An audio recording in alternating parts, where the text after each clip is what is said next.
কিছু কিছু সফলতা যেগুলা আপনার নিজের ব্যক্তিগত না, জাতির জন্য যদি করতে চান, যে দেশের জন্য, জাতির জন্য, পৃথিবীর সমস্ত মুসলিমদের জন্য, পৃথিবীর সমস্ত বা দেশের সমস্ত মানুষের উপকারের জন্য, তাহলে এই কিছু কিছু সফলতা করতে গিয়ে আপনার নিজের জীবন দিতে হবে। হাজার হাজার মানুষের জীবন দিতে হবে, হাজার হাজার মানুষের রক্ত দিতে হবে, হাজার হাজার মানুষের ঘর বাড়ি ছাড়তে হবে। পূর্বে দেখেন আমাদের দেশ যখন স্বাধীন করা হয়, কত হাজার হাজার মানুষের প্রাণ দিতে হয়েছে। মানে এই দেশটা কিন্তু এমনিতেই স্বাধীন আসে নাই, ইসলাম কায়েম করতে গিয়েও কিন্তু কত হাজার হাজার মানুষ শহীদ হয়েছে হিসাব ছাড়া। মানে যেই জিনিসগুলা জাতির জন্য করবেন, দেশের জন্য করবেন, বিশ্বের মুসলিমদের জন্য করবেন, এই সফলতা করতে গেলে মনে রাখবেন শোল বাছাইয়া মানে নিজেকে সেফটি রেখে করতে পারবেন না। যদি সেফটি রেখে মানে করতে চান, রক্ত দিবেন না, জীবন দিবেন না, তারপরে চাচ্ছেন যে রক্ত না দিয়ে, জীবন না দিয়ে, মানে কোনো নির্যাতনের শিকার না হয়ে জিনিসের সফলতা মানে জাতিকে আইনা দিবেন, দেশে আইনা দিবেন, বিশ্বে ইসলাম কায়েম করবেন, এগুলো ভুল স্বপ্ন।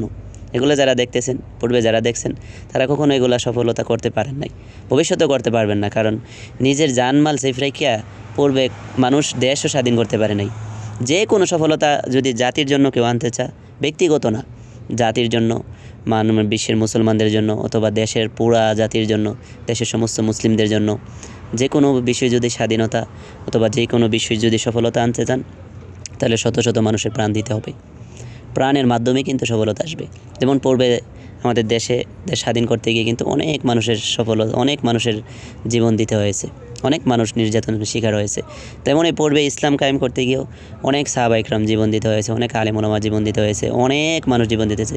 তো বর্তমানেও ইসলাম কায়েম করতে গেলে এবং দেশের জন্য যদি যে কোনো মানুষ সফলতা দেখতে চান, যে পুরা দেশে আমরা একটা সফলতা নিয়ে আসবো, শান্তির দেশ নিয়ে আসবো, তখন জালেমদের থেকে এগুলো বের করে আনতে গেলে মনে রাখবেন শরীরকে সেফটি রাখা, জীবনকে সেফটি রাখা পারবেন না। যদি এরকম নিয়ত করেন যে এটা আমরা সফলতা নিয়ে আসবো, তাহলে বেঁচে থাকলে মনে রাখবেন এই সফলতা দেখে যেতে পারবেন।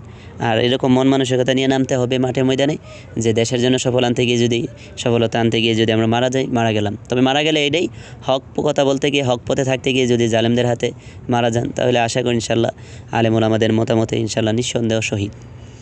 কারণ এখানে কোনো লস নাই, পুরাটাই লাভ। কারণ যখন মানুষ হক কিছু করতে গিয়ে মারা যায়, তখন এই মৃত্যুটা কিন্তু সাধারণ মৃত্যু না, শহীদি মৃত্যু। আর শহীদি মৃত্যু কিন্তু সবার কপালে জুটে না।